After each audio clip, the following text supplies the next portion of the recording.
Thanks for waking up with us. So it's good to feels good to say Friday, and yes, lots of holiday events happening around the area. You've got the Winter much. Village opening tonight. The holiday tree was lit in Hyde Park yesterday. So 'tis the season. It's official. Right. Yes. Turkey Day is also on the 7th day this morning. It is. We have the little, I don't want to say he's a dancing turkey. He's like a hopping turkey. Hopping turkey. So he's not on the dinner table. Right. He's happy. guy. He's like, By the way, a warm one yet again for Thanksgiving. Yes, it does look warm. We have quite a stretch of warm weather on the way, even though we have a handful of cold fronts moving in. So I want to start with satellite and radar. Here's weather system number 1 that's now finally pushing out of Texas. And then weather system number 2 already developing out on the west coast in California. And that could cause some pretty tricky holiday travel for some of you. We're going to talk about kind of the big outlook for next week and what that second weather system will mean for our Turkey Day forecast in just a minute. So if you're traveling, you definitely want to stay tuned because we have quite a few things to cover.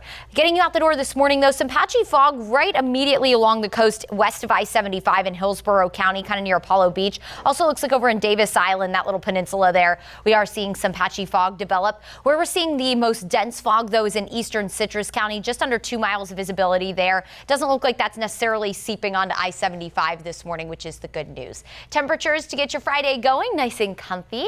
We're back in the 50s inland, 60s closer to the water, 64 in Tampa, 61 in Dunedin, 62 in Seminole, 56 in Trinity, 54 in Zephyr Hills, 53 in Brooksville, and 58 right now in Frostproof. Another beautiful day today. Get out and enjoy it at your lunch hour, near 80. We'll head into the low to mid 80s, and if you do have any evening plans tonight, we'll drop into the 70s around 5 o'clock, low 70s at 7. So nice and mild night if you are headed over to the Winter Village or any of your Friday night plans. Tomorrow morning, Miles for Moffett kicks off.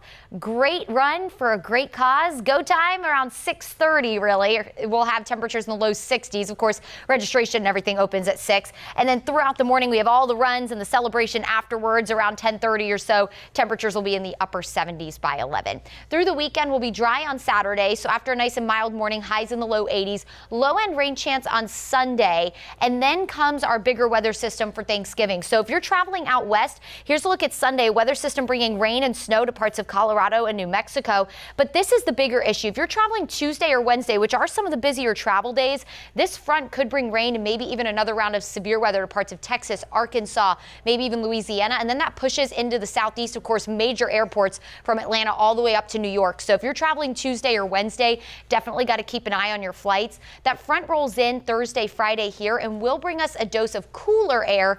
And by cooler, I mean we'll go from the mid 80s maybe to the low to mid 70s after Thanksgiving into the following weekend for things like Black Friday shopping. Marine forecast looks good today. Smooth on the bay waters, seas at about a foot. 7-day forecast shows warm and mostly dry with low-end rain chances returning Sunday, Wednesday, and for Thanksgiving Thursday.